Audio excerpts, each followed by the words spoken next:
Prezados alunos e alunas, muito bom dia. Hoje trataremos de alguns aspectos históricos e fundamentos do constitucionalismo brasileiro. Muito bem. Quando se fala na ideia de constitucionalismo, nós temos como ponto de partida duas grandes revoluções que ocorreram na Europa. A primeira dessas revoluções foi a Revolução Gloriosa, cujo o advento ocorreu na Inglaterra no século XVII, em que foi eliminada a hegemonia do modelo do feudalismo e nós tivemos a propagação do liberalismo por força da maior participação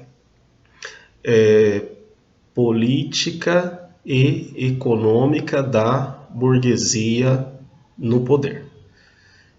Um outro fato que nos chama atenção no que se refere já na segunda grande revolução da Europa foi o fato de que o advento da Revolução Francesa em 1789, cuja consolidação ocorreu com a queda da Bastilha, que era uma prisão utilizada para os adversários do monarca.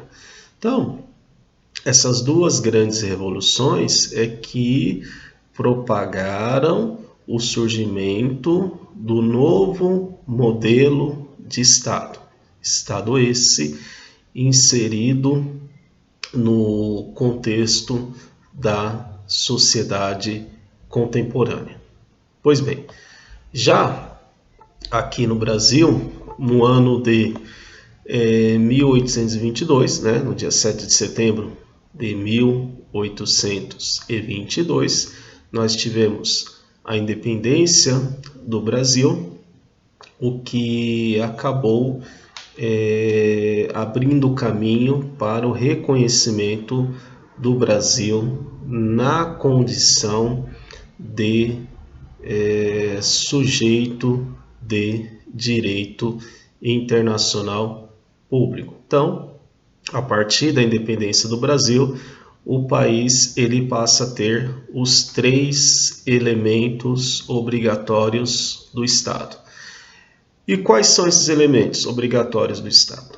Povo, território e soberania. Então, com o advento da independência do Brasil, em 7 de setembro de 1822, o país passa a ter os 3 elementos obrigatórios do Estado: povo, território e soberania.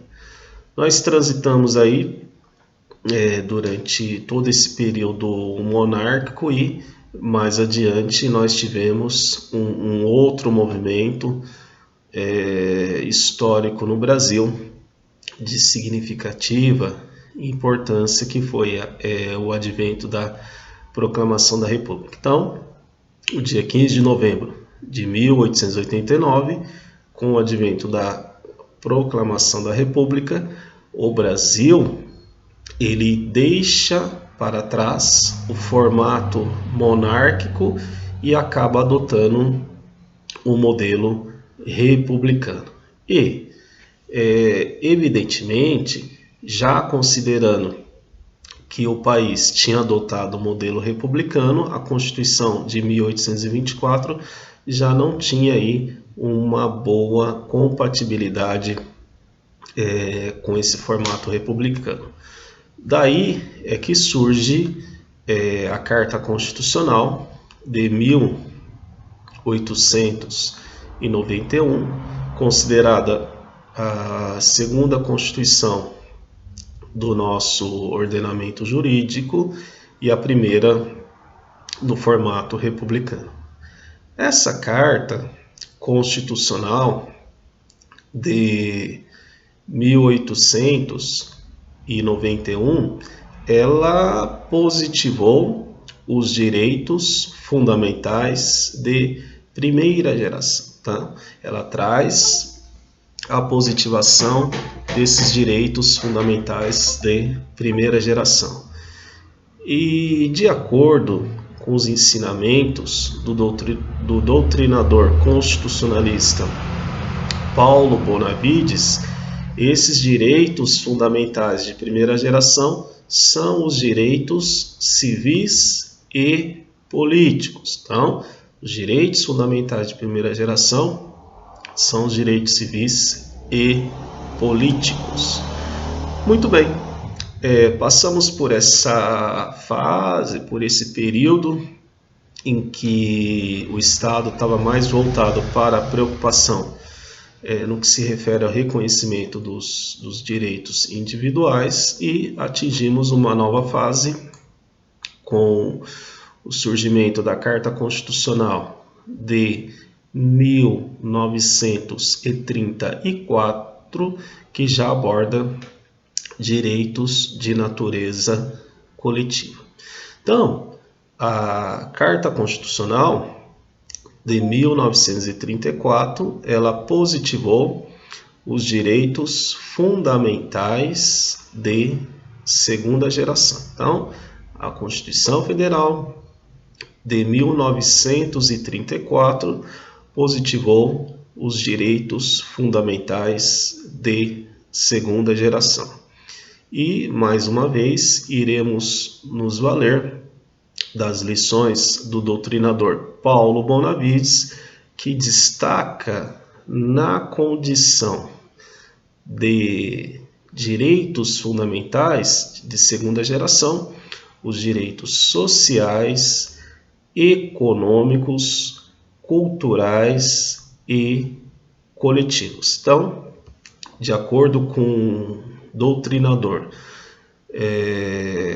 Paulo Bonavides, os direitos fundamentais de segunda geração são os direitos sociais, culturais, econômicos e coletivos. Mais adiante, surge a Carta Constitucional de 1937, que teve muita influência da Constituição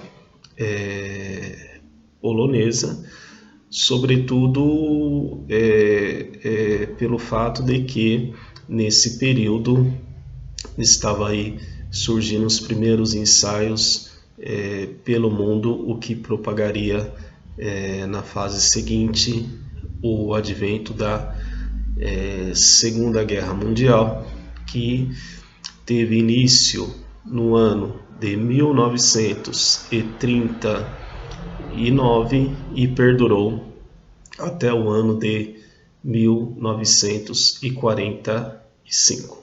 Coincidência ou não, no ano de 1945 é justamente a data final do primeiro período de governabilidade do ex-presidente Getúlio Vargas. Então, ele permaneceu durante o primeiro período de governabilidade de 1930 até 1945.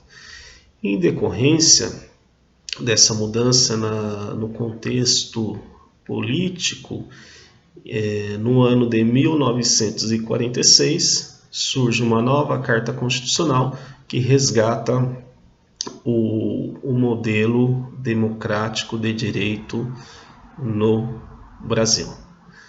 Já na fase seguinte, no período ditatorial, que teve início em meados dos anos 60 e perdurou até meados dos anos 80, nós tivemos aí o surgimento de outras duas constituições no Brasil. Uma delas no ano de 1967 e a outra no ano de 1969.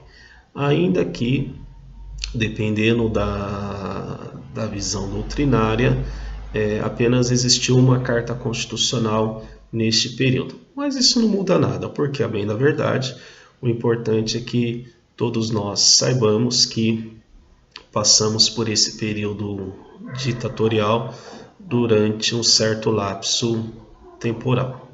Pois bem, já buscando uma abertura lenta e gradual para o processo de redemocratização do nosso país, no ano de 1979, nós tivemos a positivação da lei da anistia, que abriu o caminho de uma forma lenta, gradual e progressiva para a redemocratização do nosso país.